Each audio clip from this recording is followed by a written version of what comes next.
There's a truism that Noah built the ark before it rained. If he had been trying to get elected to build the ark, if you recall, the people around him made fun of him. Why are you building an ark? It's sunny out. There's no rain. And that's the problem, I think, the dilemma that the General was alluding to, which is they know what the solution is, but they couldn't get reelected.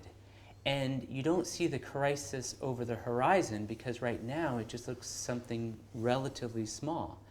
If certain changes have been made back in May 2010, could have been much less expensive than what bailout is being approved today and may be needed tomorrow. I recall a presentation by the doctor who helped to eradicate smallpox, and he said that there was a two-pronged approach. One was early detection and rapid response. So there was a global network, so that something that just seemed like a single case, that's not too bad, that's not too, it's fairly small, insignificant. If left to fester, if that individual were to fly and move over someplace else, then 2 or 3, and then they fly to another part of the world, there's 4 and doubles and doubles.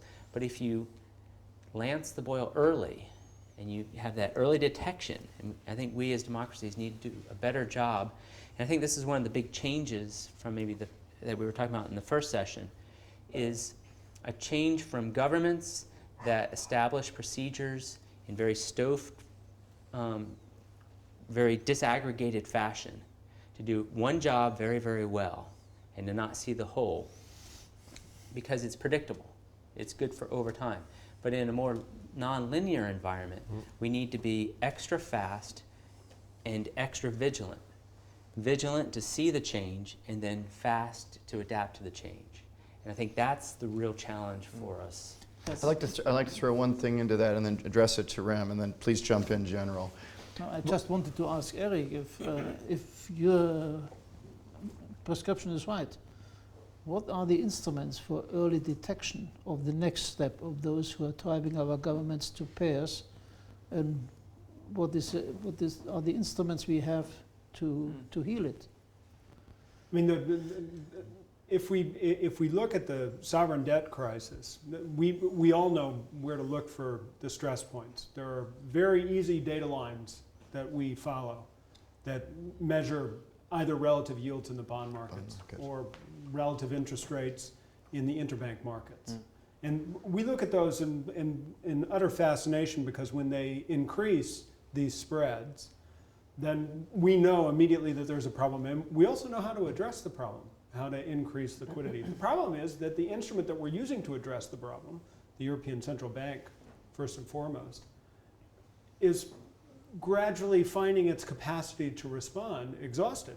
If you looked at the balance sheet of the European Central Bank right now, you would find it as hugely bloated with assets and therefore exposure to risk that are related to the sovereign debt crisis. How much more can we expand its balance sheet?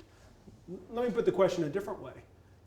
How easy will it be for an Italian ECB president to buy Italian bonds to stabilize government debt prices in Italy from an office in Frankfurt? I think that the politics of that is going to be very, very difficult to manage. And Rem, I want to throw this in now to the American end. We've looked at, I think, correctly at the European end, but let's look at something like Bowles-Simpson and the shibboleths in America stopping us acting.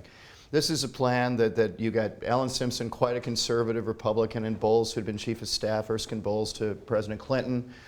They come up with a plan that most monetarist people think is perfectly sensible. You raise taxes on the wealthy. There's significant cuts in Medicare, Medicaid, Social Security, defense spending across the board, and you stabilize debt at 60 to 70% of GDP. The politics of this now, the policy can be done.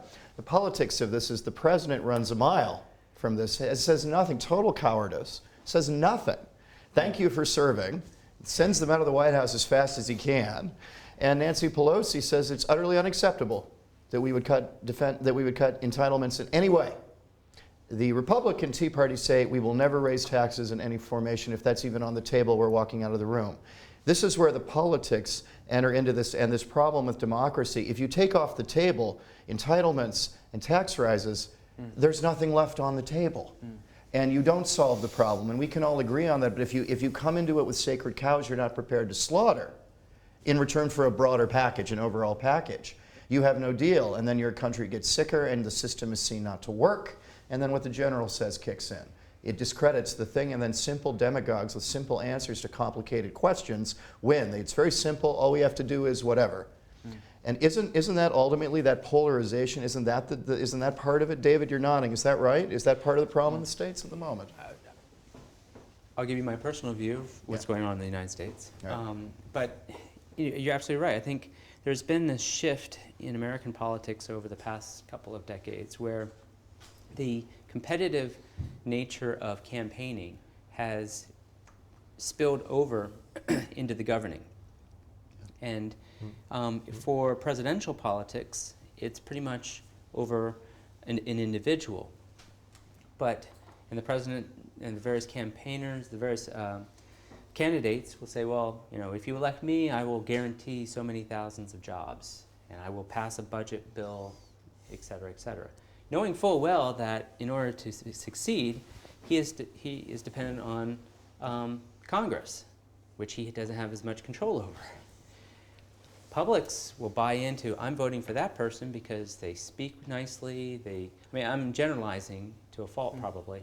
And it's very much a tactical campaign. There's a reason why they called it Bill Clinton's war room. The thing is, afterwards, then you have to work together and compromise. I would imagine a similar situation exists in Europe. We're looking, I think, in Washington to try to return to a period where President Ronald Reagan, on the right, could have a beer with Tip O'Neill from the left, Speaker of the House, and they could sort through issues. And I think we're still looking for that period. Rem and then Erik.